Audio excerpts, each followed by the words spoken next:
Joe, your audio came off.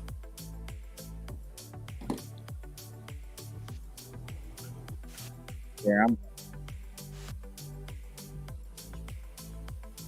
What's going on, Joe? Man, let's get our audio check. 1 2 1 2 1 My 2. audio's fine. There you go. Now it's back. All right. I'm going to say great bounce back win for the San Antonio Spurs. Welcome, Jonathan Perez. As Joe, you like to say, dude, honking, dude. My daughter, Gabby, sent me video for honking for the first time ever. Yeah. Going through the streets of commerce, man, downtown. There you go. Very nice. Yeah, it was belt to ass yesterday. I knew you were going to use that phrase. Belt to ass. And they had some good sound from Wemby and Coach Mitch and Champagne. Even our good friend of the show, Carter Bryant. Yes, sir. The chat already active. Albert, JB, Greg, Peter. Good morning, Matt Lerma. Good morning, Matt Lerma. Oh my God! Did you see that video of number? What was his number? 10, JS. Jeremy Sochan, God, dude. Talking trash and almost causing a fight after the game last night. That boy needs to shut up, dude. He has played 11 minutes in 7 playoff games. Yeah. He's ain't done trash, nothing. dude. He's out there chirping. Sit down, brother. Sit down. Let me see how many minutes he played last night. A grand total of 0. Yeah, man. I thought I was having like a dislocated knee and stuff. And they just told me, no, you're fine. You just got arthritis of the knee. I guess those sports injuries like I had years ago start coming back to taunt you as you get older. We just get old, dude. We break down. Yeah. That's what it is. So let's Starting get the to show break going. down. Where the dreams don't fade from the river walk nights to the Alamo shade. We rise together through the highs and the lows. Area 210. Oh, it's the life that we chose. We're rising together on a victory Thursday for San Antonio Spurs fans out there after the Spurs beat the living crap out of the Minnesota Timberwolves in Game 2 of the Western Conference semifinals. 133-95, a 38-point ass whipping. Belt to ass, Mike. Belt to ass. You know, Joe, does this count as Mike Stradamus? Because before the game, 3 hours before tip-off, I posted on Twitter, Spurs 20. by 20 tonight. And everyone started laughing, right? But they won by 38, right? So Mike Stradamus did Mike Stradamus strike again? Because I knew that this was going to be a blowout. I knew that game 1 was an aberration. I know that we licked our wounds a couple of days ago talking about the game 1 loss and how disappointed we were and all that stuff. And I woke up yesterday morning, going into the game, thinking to myself, they're going to kick their ass. The Spurs are going to go out there and kick some ass tonight. And it started from the get-go, holding Minnesota to just 17 points in the first quarter, up by 7 points after 1, up by 24 at halftime, getting it up to 40 points, and then just cruising. The Spurs played 15 players yesterday, Joe. They played 15 players yesterday. I think the most minutes played last night by a Spurs player was 26. Yeah. So not only did they get the big victory, not only did they even it up, they didn't have to expend a lot of energy to do it. Joe, to kind of semi-quote Eminem and Slim Shady, will the real Spurs please stand up? Please stand up. Because which one is it? It's the one that lost in game 1, lackluster, no energy, or was it the game 2 Spurs who came out there and had a defensive clinic out there and stopped everything? And by the way, Wemby, thank you for finding your way into the paint, Joe. Yeah. What did you think of last night's game? I thought it was a good win for the San Antonio Spurs. They actually started playing with some energy and found ways to go ahead and combat the Minnesota defense, because Minnesota was just crowding the paint. They're just putting bodies in there because the Spurs like to go ahead and try to be aggressive going towards the rim. So they were having a hard time trying to traverse inside the paint, Mike, and you could tell they were getting frustrated early on. They weren't finding their way. They were having trouble finding their shots. But Wemby was being Wemby, man. He was doing Wemby things out there. Right. Flying in for a putback slam, kind of set the tone, and it kind of lit a fire under the team. But the one thing I was really excited with is that they finally found a way to combat the defense, and that was doing what, Mike? Knocking down shots. Who would have thought? Well, you have 40% from three. We talked about this. They're pretty much unbeatable. And that's what happened last night. They were knocking down some threes. But beyond all that, it was the tone of the game. We mentioned after game one that the crowd was not into it, that the players looked like they weren't interested either in that game. It was weird. It was arrogance in a bad way. Yes, it was arrogance in a good way. But the Spurs came out and they had that look in them when right at tip-off. Yeah. They looked like they were going to just swallow up Minnesota, and they did.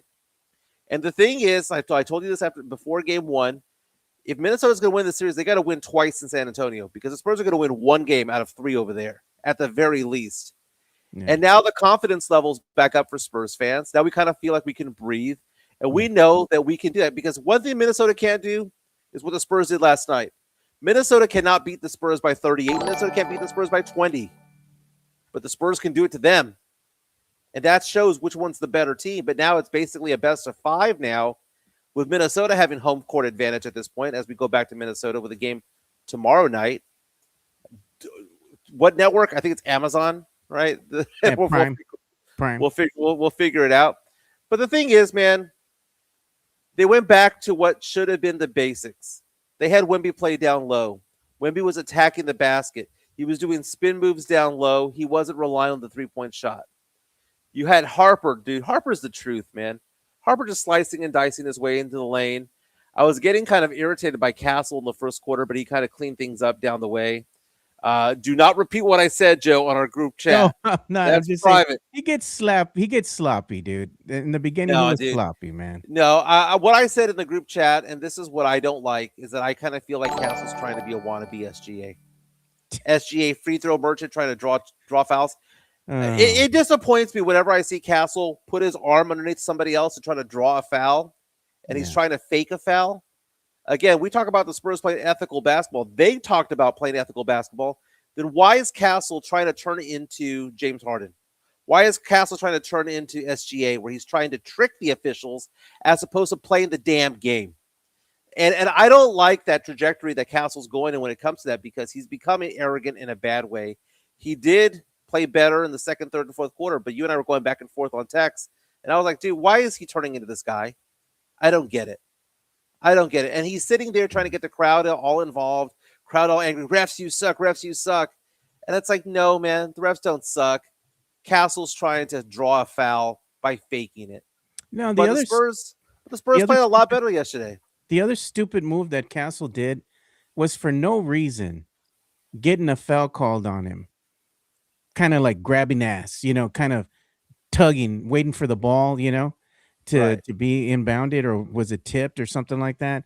And he got that little ticky-tacky foul where they kind of pushed each other. That was stupid. And what are you doing that for? The chat over here is saying, let Castle be SGA if he's good at it. He's not good at it. That's the problem. He got called for an offensive foul when he hooked a defender's arm. I think it was McDaniel's arm. He hooked the arm to try to pretend like it was a foul. They called it on Castle. It's not working for Castle. That's the thing. It works for SGA because SGA can somehow trick the officials. Castle isn't capable of doing it. He's trying, and guess who they're calling the fouls on? On him. Yeah. Or they're having no calls. It's not working, Joe. It's not at all. He's not a free throw merchant, never will be. We do got some income in Super Chats, but before we do that, wanted to say hi to the Noriegas. Shout out to them, Alex and Jen. They're over at Big Bend National Park right now, so they're watching this live. Yeah, good morning. I've always wanted to go there. That seems to be really majestic out there with the mountains and all that stuff. It's very, very, very cool. We got the income and Super Chats we got to address. So let's go ahead and get that going. You know what? I can't play the jingle unless Here comes the money. Well, hold on. I couldn't play the jingle because I hadn't loaded up the soundboard. Now I did, so now we can play the jingle. Do it right. Money talk. Here comes the money. There we go. So this is a $5 incoming super chat from Matt Lerma. He says, "Gritos for JHNSB. Our homies in shambles after the Spurs put belt to ass." So we'll go ahead and play the grito for him.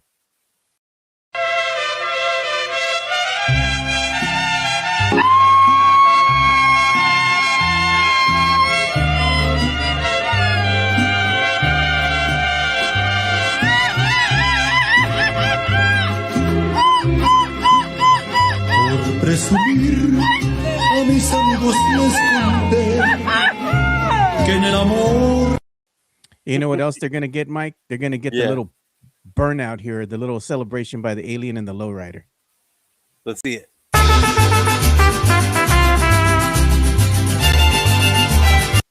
There you go.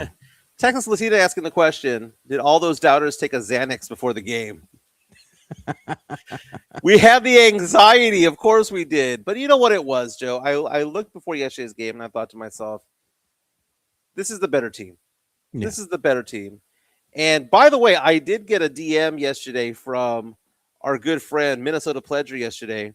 Yeah. Reached out to us, Andrew. And he said, man, this Wolves team is so weird. Because I told him, I said, hey, congratulations on getting game one. He goes, this team is so weird. He goes, you don't know what kind of team you're going to get. And the thing is, though, is that it's not the Spurs' job to counteract what Minnesota's doing. It's not their job to do that. It's to adjust. It's Minnesota's job to adjust to the Spurs because the Spurs are the better team. The Spurs have a 7'4" center who can shoot threes from time to time.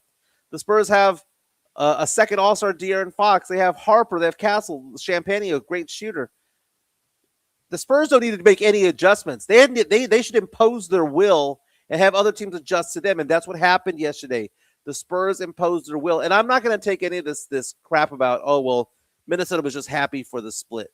I get it. They got what they came for. If you had told their fan base, that team, hey, you're going to get a split, they'd be happy with it.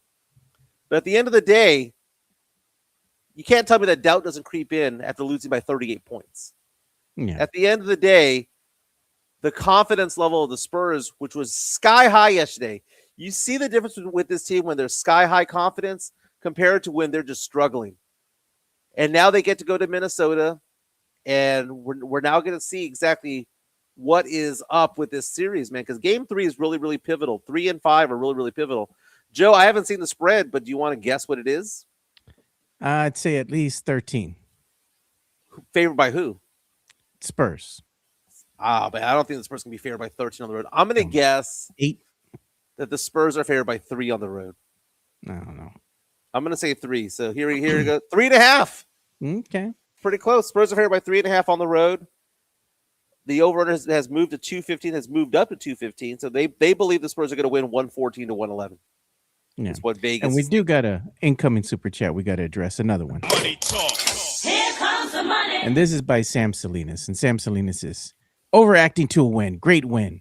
And just like after the loss, we move on to the next. Blame the loss on the rest, Russ. He goes, win got them on track. Yeah, and hopefully that's what it is. I Yeah. mean, the Spurs have a 700 record on the road this year. They win Yeah. more often than they lose on the road. You know what's funny to me is that you got the flip-flopping, right, going on over there in the 4-letter network. And the funny thing is that Kendrick Perkins is like, oh, the Spurs are going to win it all, and then after their loss, they got no chance against his Minnesota Timberwolves team. And then he double downs this morning, and he's like, no, Minnesota's in perfect position to go ahead and steal this series. Bro, are you not watching the same game we all watched? They got blown out by 38 damn points. Come on now. Yeah, I mean, I'm not going to worry about what Kendrick Perkins says. Oh, he's a dumbass. I just think it's funny, dude. Because I said the Spurs in 5. We're going to stick with it. Spurs in 5. Because Yeah, mathematically, they have the ability to win this series in 5. They have the ability to go over there and lay belt to ass. They have the ability to do all that. So why stray from it? Yeah. I understand that the Spurs seem to have one game a series so far in their playoff history with Wemby, where they just lay an egg. And I don't understand how or why that is, because I understand playing bad, right? I understand the shots not going in. I understand Champagne missing the game-winning 3 at the end. I understand all that, right? Yeah. What I don't understand is going into a game, and it's quite obvious to everybody in the arena that you're not interested in that game, that there's no fire there, there's no motivation there. That is a Mitch Johnson issue. That is a Wemby issue. They need to motivate this team and get them going. They were not prepared for game 1. But then you see what they're doing in game 2, just even with the warm-ups as we're showing right now. All of a sudden, it's like, oh, they back. They back. By the way, you think that's impressive? That 3-pointer made by Vassell, where it was an alley-oop, That might be one of the most impressive shots of the season. This was in the entire impressive. NBA. Oh, mira Wemby. Yeah, where was that game one? Yeah. Instead, he was camping out behind the line. Estaba asustado Wemby. Yeah, he was afraid. Yeah. He said, stop playing like that. Get out there and play inside the damn paint. That was great, man. You know what? I like to see that, though, because Wemby early on set the tone, Mike. He went in there. He was inside the paint. He was active, putting back, missed shots, getting rebounds. He was getting the team involved, and I like to see that early on because he set the tone. And you know who else set the tone, too, finally? Woke the hell up and decided to play? Fox. Fox had a big first quarter yesterday. Yeah. And again, the Spurs played 15 players, Joe, yesterday. I'm looking at the box score right now, and I'm seeing names on here. I mean, if they had G Leaguers there, they had people from the Austin Spurs, they would have played them because not only the Champagny, Wemby, Fox, Vassell, and Castle play. Again, the most minutes played yesterday, 26 minutes by Wemby, 26 minutes by Fox. Champagny, Vassell, Castle played less than 2 quarters yesterday of playing time. Barnes had 15 minutes. Olynyk had 10. Lindy Waters 8. Keldon 19. Carter Bryant came back 16. We saw Bismack Biyombo sighting. Mason Plumlee took the court. Cornette McLaughlin played 10 minutes. He played almost an entire quarter. And Harper had 22. You look at it all together. Spurs shot 50% from the field, 41% from 3. All in all, it was a very, very solid game. Wemby had 15 rebounds and 2 blocks along the way. 19, 15, 2, and 2 over the course of 26 minutes. Castle had 21 points, had a good shooting night.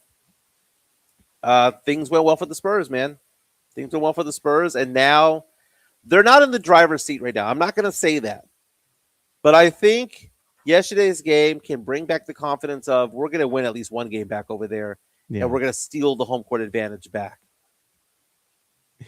Elias is calling you Michael Perkins. I didn't change anything that I said. And I'm actually losing weight. Kendrick Perkins is gaining weight. Kendrick Perkins is on the way towards Brian Windhorst. By the way, I'm gonna have my weigh-in after the show today. I bet you it's gonna be my lowest of the year, Joe. I bet you the middle number is gonna change. The middle number is gonna get one lower. Number. I told Chica that my goal is to lose 15 more pounds. Well, I didn't tell her that. She made that goal for me. She goes, "What would be nice if you lost 15 more?" Yeah. That's what I'm talking about, Joe. It was a good game yesterday. All around, you had a good effort from the team. Castle just disappoints me at some times because he makes some boneheaded plays, and does some stupid stuff out on the court. Yeah. But then you get plays where he does stuff like this, dude. So it's like, all right, he's forgiven. Hey, Sam Salinas brings up a good point. He says Wemby's 2 blocks were missed goaltending calls. He's making reference to the head coach of the Minnesota Timberwolves, who complained about Wemby's 12 blocks from game 1, saying that 4 of them were goaltends that were not called. One of them was, Joe, the one that hit the backboard. That's an automatic goaltend, and that one was a fake foul, a fake. We're in block. danger here, man, because Greg has tickets to game 5, and we said the X factor. I put it in the group chat, and I said the X factor for last night's game against the Timberwolves was Greg not being at the game. That was a guaranteed victory. Now he's going to be at game 5. So I'm like, he's at the closeout game, Mike. I mean, seriously, if the Spurs lose game 5 and Greg is in attendance, you just need to duct tape him to a chair and never let him up ever again. Don't go when they're in a closeout game, Greg. Hey, Joe, I put on my Twitter page that 1 3-point shot from Devin Vassell. I have never seen anything like this because I saw that. Because I put my referee hat on. I referee high school basketball, right? I suppose it's a 3-point shot. He took off from behind the line. Yeah, but I've never seen anything like this because the 24-second shot clock was coming to a close. This is courtesy of Peacock yesterday. And the outlet to him from behind the arc essentially was an alley-oop. Yeah. You see alley-oops that lead to layups, alley-oops that lead to dunks. This was courtesy of ESPN. That's where the game was shown last night. ESPN, rather. All right, so let's show what happened. Wembanyama spinning. Oh, what a pass underneath the Champagny. Now Vassell has to put it up. And it's a 3. You see what he did? He jumped. Yeah, the quick reaction of Vassell. He had already jumped. That off. He anticipated the pass. Awareness. And now Miss Johnson going to challenge. I've never seen that. The foul called against Castle. You know what? There was time expiring on the clock, right? He knew that he didn't have a lot of time to get the shot up. He anticipated the pass coming his way, as you can see, and he was already jumping in the air, ready to shoot and catch. Who does that? He That's not did. a catch and shoot. That was a jump and shoot. But And as look at, Spurs Am points out on our chat, powered by P.F. Chang's La Cantera, look at he this, caught it man. on the way up. He caught it on the way up. He was ready to shoot. He let it go, and time expired as he let go of that shot, and it was a 3. It was an amazing play. Amazing play. Sam saying an L3 oop. I mean, it's not like he caught it and then went up, and then quickly went up. He did his shooting motion, and the ball just hit him right in the numbers on the way up. I mean, you could give him 10 more tries at that, Joe. He ain't gonna make one of those. Like I've never seen Curry do that. I've never seen any Reggie Miller do that. That is like so many people were talking about this after the game last night, saying that this was a remarkable play that takes so much skill. That was not a luck play. That was a skill play. And this is a great graphic talking about Dylan Harper, the first rookie in NBA history right now to be averaging double figures with a 50-40 clip, meaning that he's shooting 50% from the field and 40% from three-pointers. Last night, Dylan Harper, 5 of 10 from the field, had 11 points and 7 rebounds, 5 assists. Look how efficient he is, dude. 11, 7, and 5 in 22 minutes. Only had 2 turnovers. Castle, those turnover machine again. He had 5 turnovers last night. Dylan Harper also had 2 steals. Yeah, and good morning to our friend here of the show, Myra. She's in the chat. So good morning to you, Myra. But you know what this reminded me of, Mike? Yeah. When I saw that corner 3 from Vassell, it reminded me of Bill Land, where he's gonna go, "Whoa, mama!" God, I hated that call. I know you did. Wembyama Uh-huh. is one of the worst Mama, calls Wembyama. in Spurs history. That was not good, Mike. No. That one's awful. That one's awful. I miss Jay Howard, man. Jay Howard, was it Jay Howard? Who's the one that went bang? I think it was him. He would go when they would get the 3-pointer. Bang! 3-pointer for the quarter. 3-pointer for the quarter. Ori, bang! That was great, Joe. Oh, confidence level in game 3, Joe. Or is the confidence level, hey, we're gonna take 1? Or is the confidence level, we're gonna have to go get game 3? Because I'll tell you this, Joe, game 3 is gonna be easier to get than game 4. Because game 3, Spurs lose game 3, and they're down 2-1, facing the possibility of being down 3-1. That butthole puckers up a little bit, man. It's a little bit harder when your back's against the wall, is what I'm saying. I look at JHNSB says, "Oh, mama, Wembenyama is a classic." Mike, what are you doing? It was lame, dude. It was lame. Remember, they also had that other one when they had what was his name? I forgot the name of the player, but he called him the Latavian Laser. That was Bertans. Bertans, yes. Yeah. The Latavian Laser. So the Whoa Mama Wembenyama, the first time I heard it was great, right? But when he started turning it into a catchphrase, it almost felt like he was forcing it to happen, is what I'm saying. Yeah. It was great the first time. The great Bill Land. Come on, Mike. You don't miss him? Nah. What would you rather have, Bill Land, or you want to have like Sean Elliott and Jacob Kobe? I don't fall in love with the people who do the announcing. It's not like we have Marv Albert, It's not like we have, Harry Carey. You better not say Doris Burke, bro. No. Nah, Doris Burke. I mean, I get why she's there. She's a smart mind, so I have no issues. You know with who was Burke. the worst one ever, man? It was Chris Webber, bro. Take that brother off air, man. No, the worst one was Fabrizio Oberto. Why, you couldn't understand him, Mike? What the hell's he saying? Oh, Mike. He was too ethnic for you? He was too ethnic. Come on, Mike. What ethnicity is he? I mean, is he Portuguese? Is that what he is? Like Brazilian? What is he? Because it was like having Frankenstein announcing a game, dude. I'd rather have him than TJ Ford. TJ Ford's horrible, so dude. So bad. But you know who else low key is bad? Sean Elliott. Oh, he's my just God, loved. Mike. He's just loved. I mean, Sean Elliott's not a good announcer. He's not. Oh, Mike. He is the literal definition of a mid announcer. We just love Sean Elliott because of the Memorial Day Miracle, because he's on the rafters, 3-time All-Star, because number 32 is iconic in San Antonio. We love his personality, the Taco Cabana commercials from back in the day, but just straight up as in like analysis for what he does watching the games and what he brings to the broadcast, the dude is super mid, man. Look He's at- just aight. He's not Yeah. bad. He's just not Just good. Alivar- He's just Alivar aight. 210 from YouTube says Aborto is Argentinian. He's an Argentinian Yeah. Portuguese. Mike, what are you doing? The Well, ninja. Portuguese being from Brazil, but like, is it a Portuguese accent or is it a Spanish accent? That's where I was going with that. No, man. Sean Elliott is fine, dude. You He's lost fine. your mind. No, you said it right on the nailed it right on the head right there. He's fine. He's he ain't fine, good dude. though. He's fine. He's fine. He doesn't suck, right? He doesn't suck. Do you know who's better at doing their Oh, job? God. Jacob Toby. Jacob Toby is better as a as a host than Sean Elliott as a color analyst. It's just facts. The Spurs haven't had a really good color analyst ever. Like, wait, who's the best one they've ever had? It probably is What? Sean Elliott. Doesn't mean he's any good. Doesn't mean he's done. Oh, my I'm not saying God. he sucks. I'm just saying he's not that great. He's just all right. We're not gonna have Sean Elliott slander. Come on, bro. Like, First come of all, there's no Elliott slander when it comes to number 32 on the court, but off the court, that's what it is. This is courtesy of Tony Ornelas. Dylan Harper could be the next DeMar DeRozan. He's trying to make you look like Perk. Oh, I like that, but I was talking about Castle.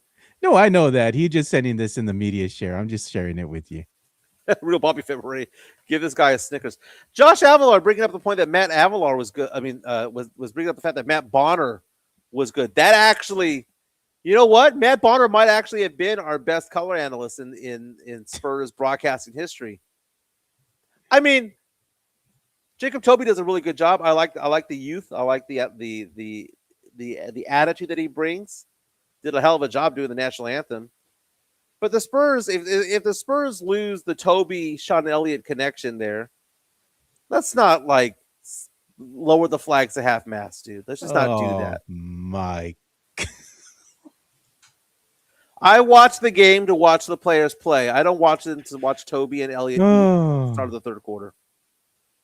You hating hard today, dude. What am I saying? No, dude, being honest is not hating, Joe. You hating, man. Drummers EB saying Mike, I hated today. What would it be if the Spurs lost? Man, Mike didn't laugh at media share. Wonk wonk wonk. Mm-hmm. He did That's laugh. Hi man, say that's DJ Khaled Jimenez. I hate that DJ Khaled, dude. Whatever, man. Real Bobby Hurley.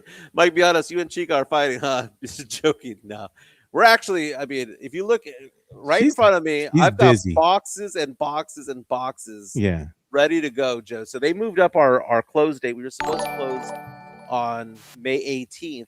We got moved up to May 14th. This is tentative. It could be the 13th.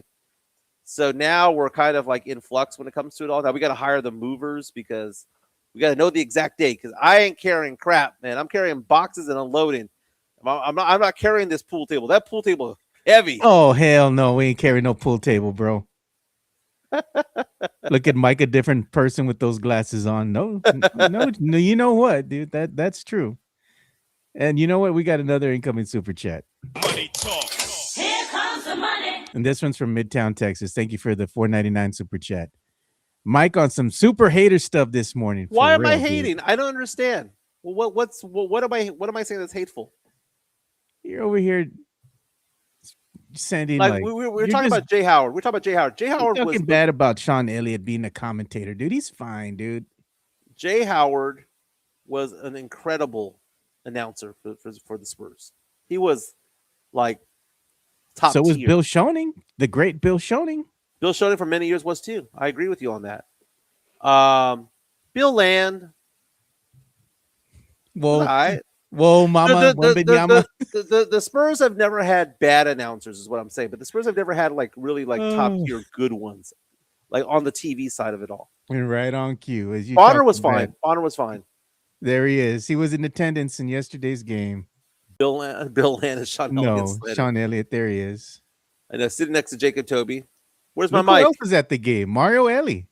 Nice. I wouldn't have recognized him. Manu. Mira, mano. Peter Manu, And legend. there's Tim Duncan, the Timmy GOAT. D.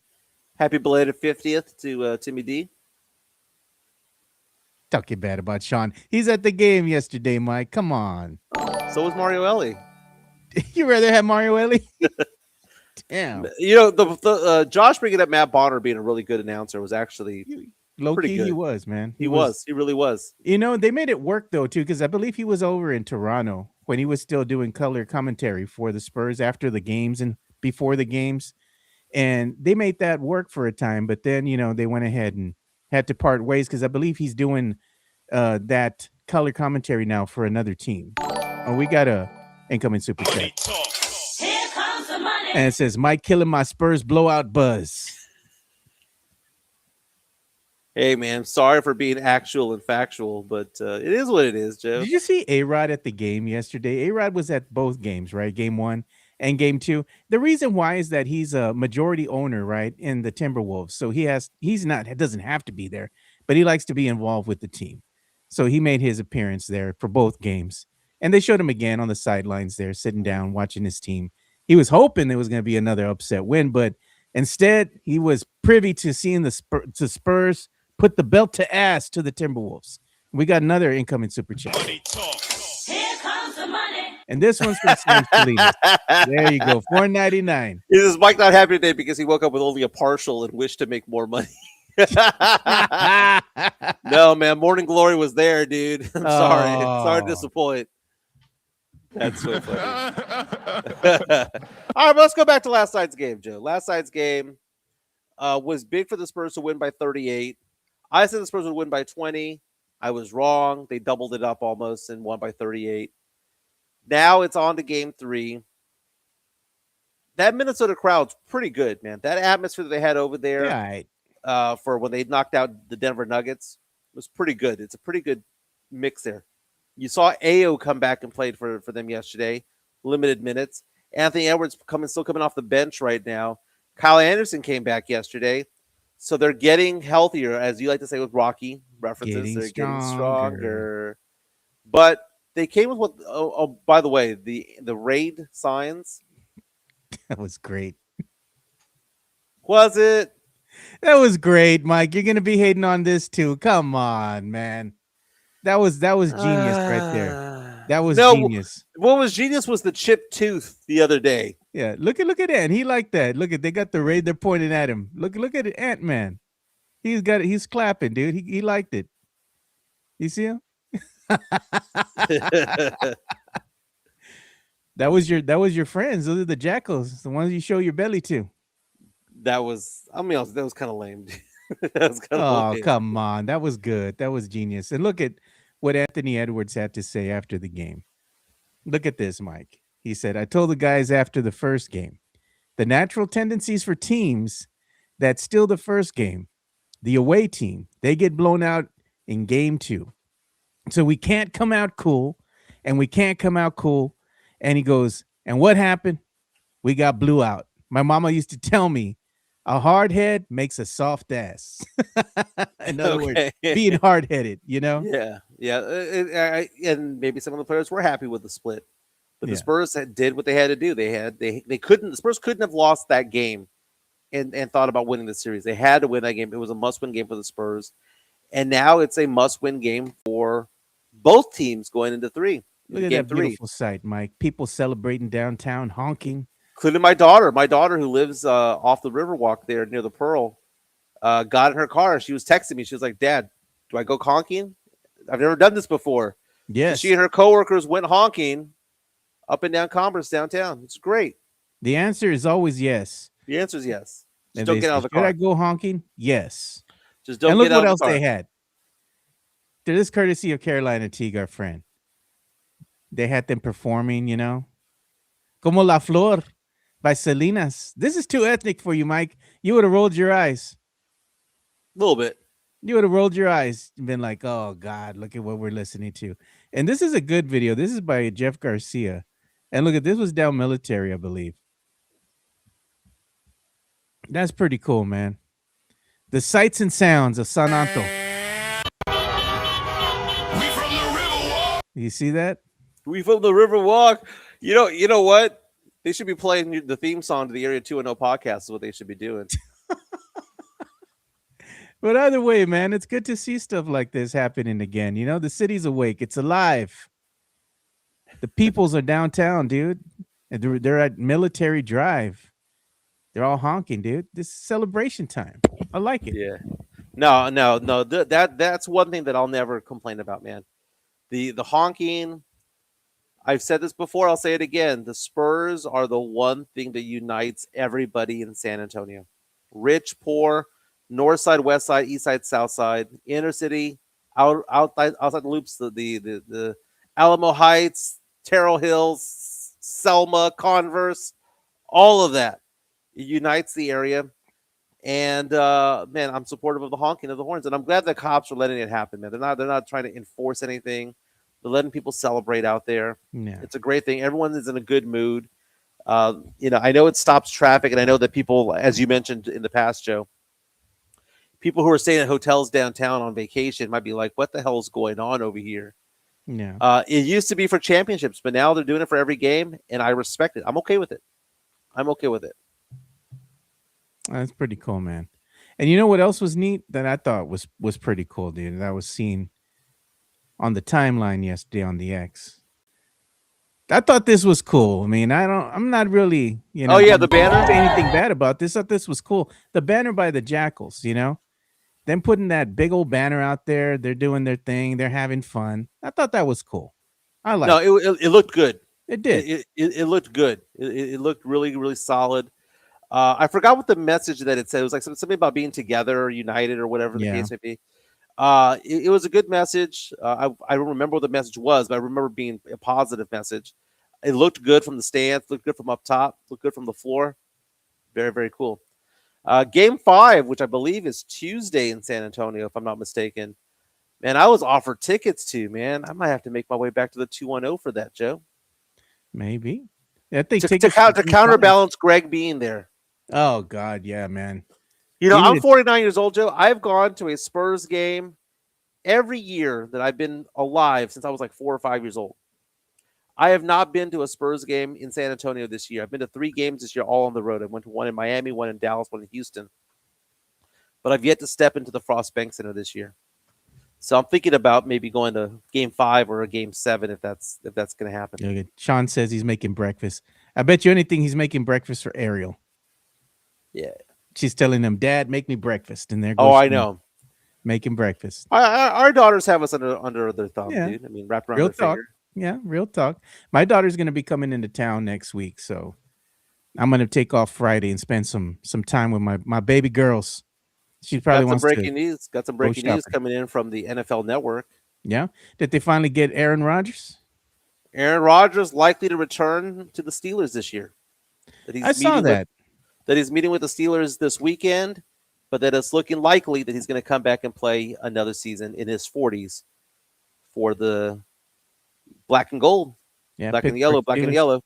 That was being reported by Ian Rappaport. I saw that earlier this morning. He's 43 years old, Joe. Yeah, dude. I'll go ahead and show it here on screen. But I mean, they gave him a qualifying offer, right? They were like, "Hey, man, we'll make an offer just to put one out there." It was like 15 mil. He's going to come back and he's going to play for a year. He's probably going to want more than that, Yeah, 15 mil. Come on. What is he going to do after he retires? He's hated. Oh, he can't do color commentary because he's always Right. high, dude. He's doing ayahuasca, smoking weed or something. I think he's going to try to go ahead and dip his toe into reality TV, and it's just going to be a bust, dude. He needs to just go away. Really, you can't have him on TV. There are some people who just stick around too long. He should have retired 6-7 years ago. He's still a decent quarterback. He put up decent numbers last year, but the Steelers aren't going to go anywhere with Aaron Rodgers as quarterback. You know what this is, Joe? Dare I say the Steelers are punting? Oh God, they're punting. But I think the Steelers got bigger problems than just the QB. That's the real issue here. That's the problem with the Steelers is that they're just not a very good team when it comes to the postseason. They might be able to go ahead and get by in the regular season, but when it comes to the postseason, that's when they're having their issues, Mike, and it shows. They haven't done much of anything over the No. course of the past 20 You know who years. else hasn't done much of anything either? The Baltimore Ravens, dude. They have issues as well. You know, I was listening to another podcast yesterday, just snippets of other podcasts, and I found it interesting. There was one by Colin Cowherd. He brought Yeah. up a point that I thought was interesting, and he was talking about teams that get better, but the record gets worse, and teams that get better, that have better records, but their team got worse. So he was talking about the Patriots, and you and I talked about the Patriots making their way to the Super Bowl. Smoke and mirrors team. That team sucked. And when they got to the Super Bowl, they got their asses handed to them because they were not a Super Bowl caliber team. They got through because they played a CJ Stroud team. They had the easiest schedule in the entire NFL. They got home games. You can only play who's in front of you, Mike. And Bo Nix got hurt. Like everything that magically could have happened. And they made their way to the Super Bowl. And then when they finally played a good team that was healthy, they got punked hard. And the reason why? Because they were not that good. They weren't that good. And so he was talking about the Cowboys, and I want to get your impression on this. Cowboys last year, what was the record last year? They were 7-10? Yeah. Is it We possible, said 8-8. is it possible that the Cowboys could get better next year, but their record get worse because the Cowboys next year have one of the hardest schedules in the entire NFL?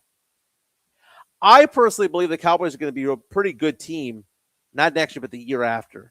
They had a really good draft this year, getting Caleb Downs, moving up to get Caleb Downs. They moved down from 20 to 23. They got their guy there, who's considered to be a sleeper pick. They've gotten some really good players in the off of trades at the end of last season. They're not going to do much in free agency because they don't do that, but they did some trades. They at least did that part of the puzzle. Yeah. I think they're going to be a better team. The problem is that their schedule might be too difficult to maneuver through, and they might be a 7-win team again this year, but actually be a lot better of a team. Put me down and say that they're going to make a playoff run in 28. January 2028, they're going to make a playoff run. It ain't going to be January 2027. January 2028. No. I'll RSVP for that, Joe. I got you. Let's show some love to our good friends over at P.F. Chang's La Cantera. They had their Wednesday Wines Day yesterday where it's half-off bottles of champagne and wine. But as Joe likes to say, the lettuce wraps are delicious, by the way. Let's show some love to Sean Quintero and P.F. Chang's La Cantera. P.F. Chang's La Cantera, San Antonio's premier destination for dinner, date night, or happy hour. Enjoy one of their signature dishes, such as the Singapore street noodles, sesame chicken, or Chang's spicy chicken, or their infamous Chang's chicken lettuce wraps, which are delicious, by the way. You can enjoy all this while you're dining in an Asian-inspired atmosphere.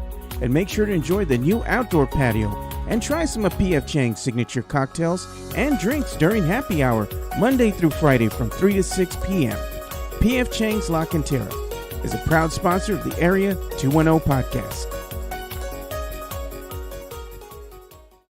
Now, good question coming up from Greg Casanuela asking Sean if he's doing the jackhammer while making breakfast.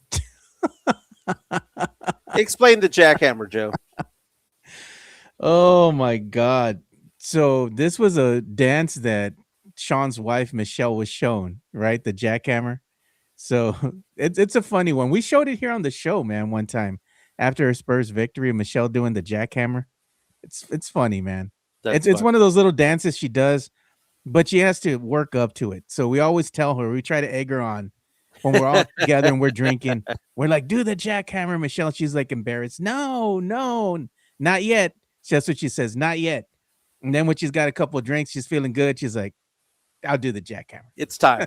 It's time. It's time. You know, so that's really funny though when she does it. But one of the things they're asking is we haven't really talked about the Knicks game, and that was a good game last night. So we'll get into that talk as well. But you know, if you go to PF Chang's, make sure you try the $8.99 signature cocktail collection. And I've tried my personal favorite from the whole thing is the lychee martini. I love it. Go ahead and get it. Lemon drop is not bad at all either.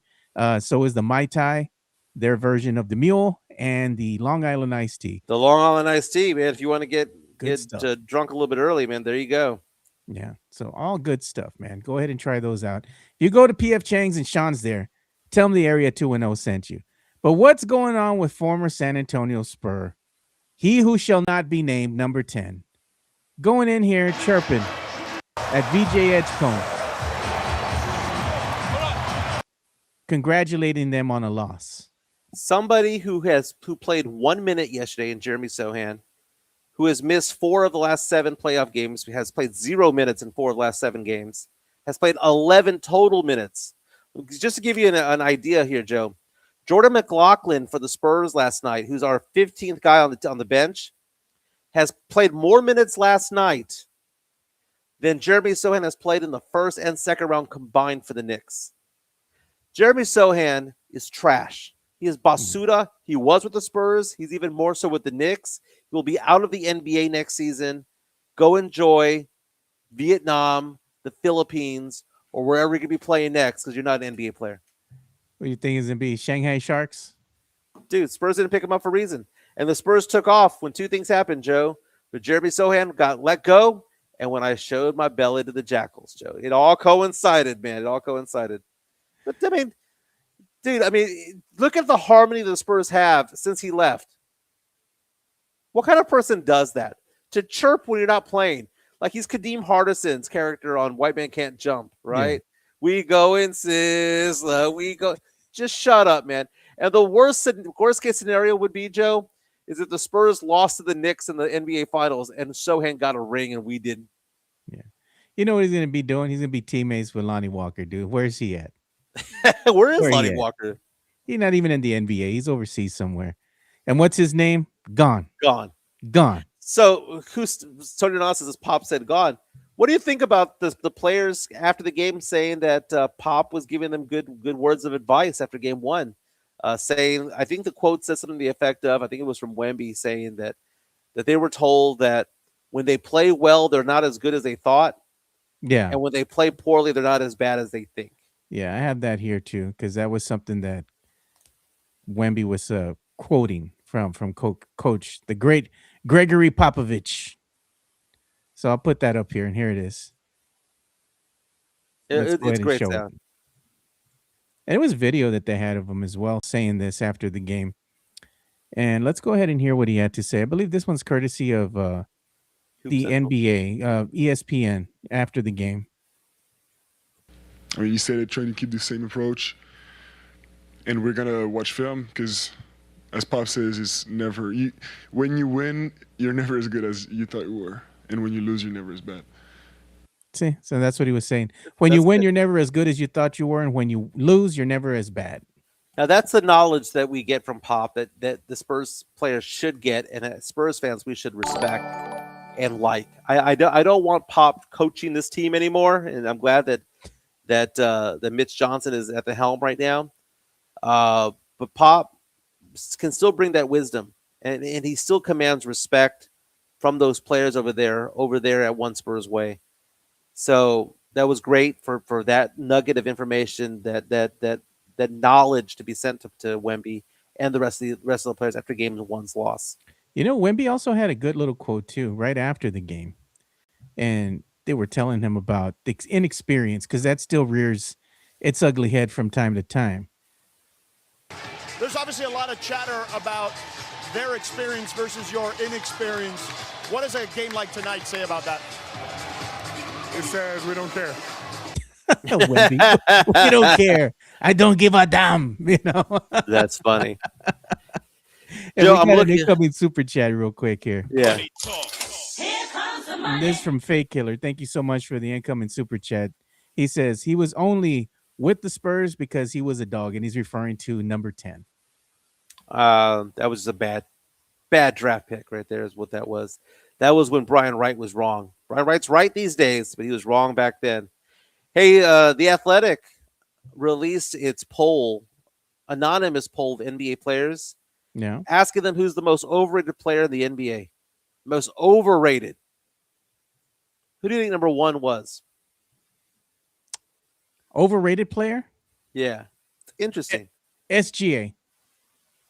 No, but that's a good point, though.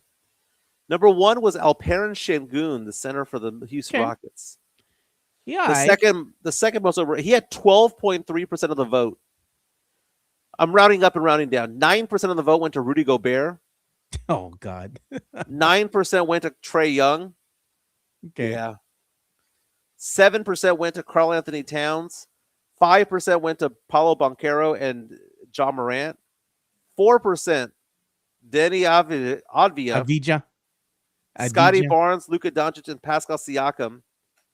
3% going to Dylan Brooks, Tyrese Halliburton, Tyler Hero, Evan Mobley, Brandon DeMontis Sabonis. I mean, some of these names, these are big names. 4% going to Luka Doncic. That's interesting. But Alperen Şengün.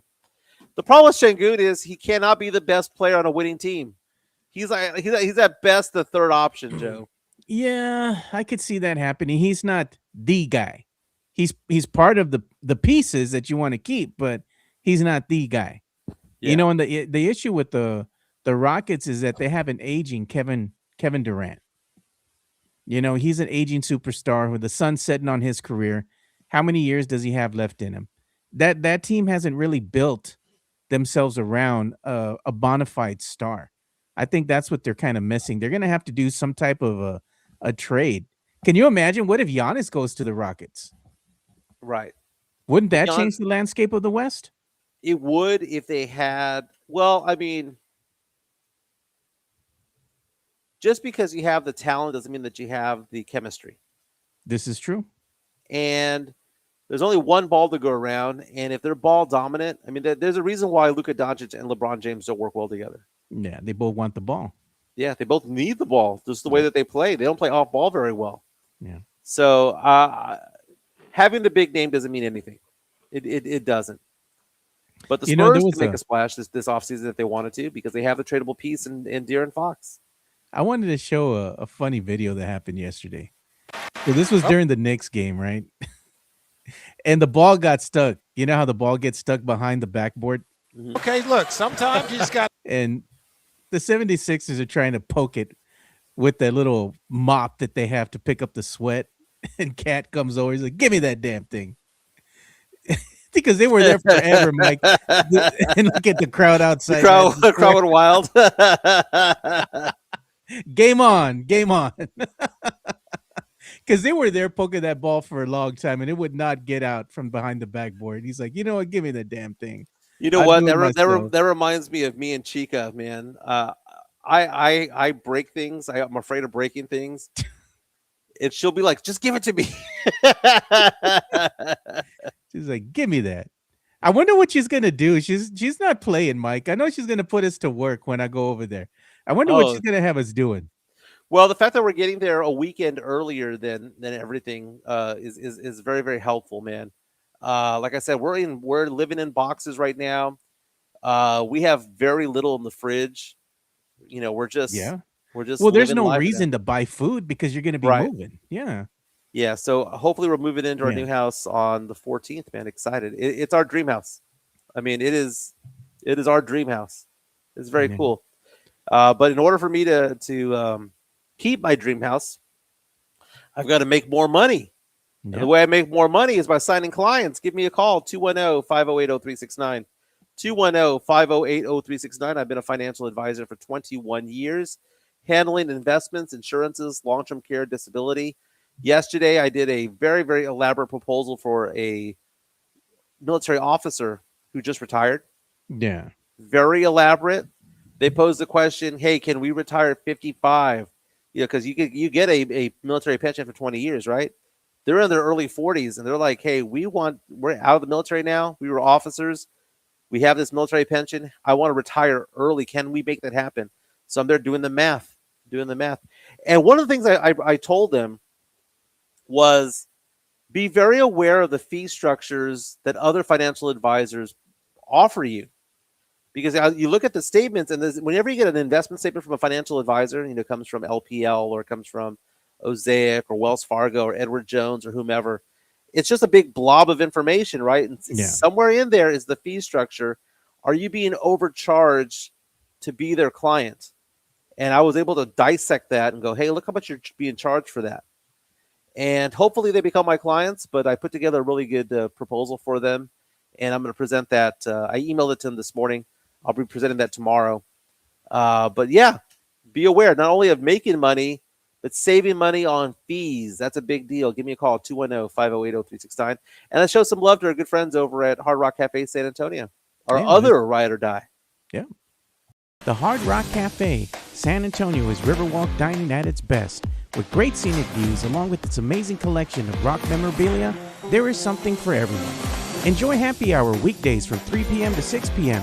with $8 and $10 appetizers, $5 domestic drafts, and $6 craft import drafts at the bar only. Try some of the Hard Rock Cafe's legendary steak burgers, or my personal favorite, such as the grilled salmon or baby back ribs. Make sure to visit the third level and enjoy the DJ as you take in the city skyline. The Hard Rock Cafe is a proud sponsor of the Area 210 podcast.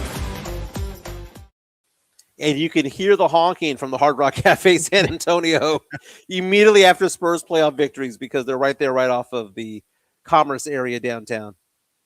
Yep, you're going to be privy to the whole thing. And you can go up to the third level and see it all unfold as you go ahead and drink one of their signature cocktails they got up there on the third level with the DJ. Very, very, very, very, very, very cool. Joe, Oklahoma City's taking on the Lakers tonight. Do you give the Lakers any chance to get the split?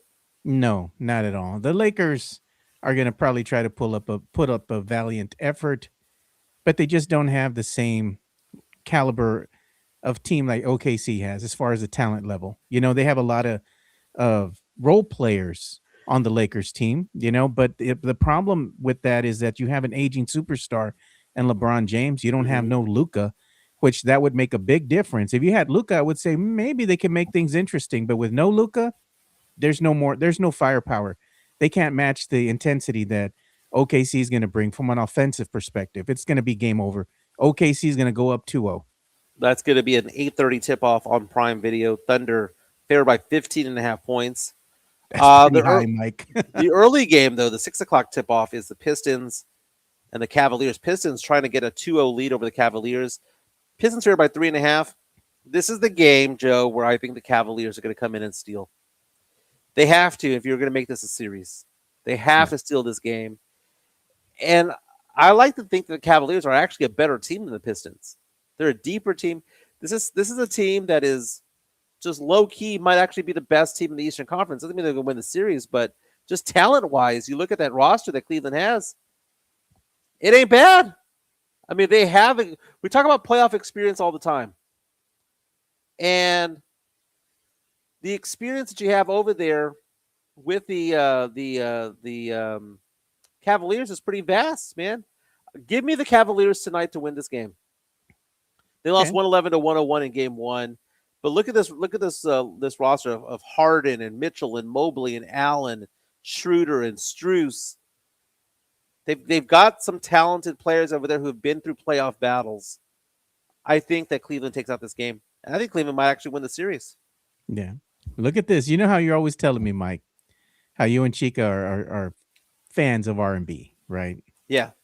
Look, I was just, browsing through the X, and look at what I saw. Ashanti and Trey Songz, Friday, June 5th. Where at? This is going to be in the Mitch Ultra Summer. It says stage at Tags. This is going to be out of town somewhere, Mike. But I just saw this, and I was like, you know what? This would be something that you all would go see, with Ashanti. Come on. I know she knows some of those songs. I wish I had my daughter's permission to show this video. She's honking the horn downtown, and there's someone dressed as a clown cheering, and she's scared. Oh, man. I didn't ask for permission, so I'm not going to show it, man. Yeah, no, you got to get a permission first. Yeah, very cool. Well, Joe, I know we only did an hour today, but I got to get going, man. I got to get to do some more packing, get some work in. I know we typically go for an hour and a half, but today we had to do an hour because of the move up of my house being my closing of my house going up. Chica's already downstairs. We got to get packing, Joe, so we got to get going. Make it happen. Hope everyone has a fantastic day. Go Spurs, go. Again, game 3 is tomorrow. We'll talk about it tomorrow. All right. Peace. You boys have a good one. We're out of here. Peace.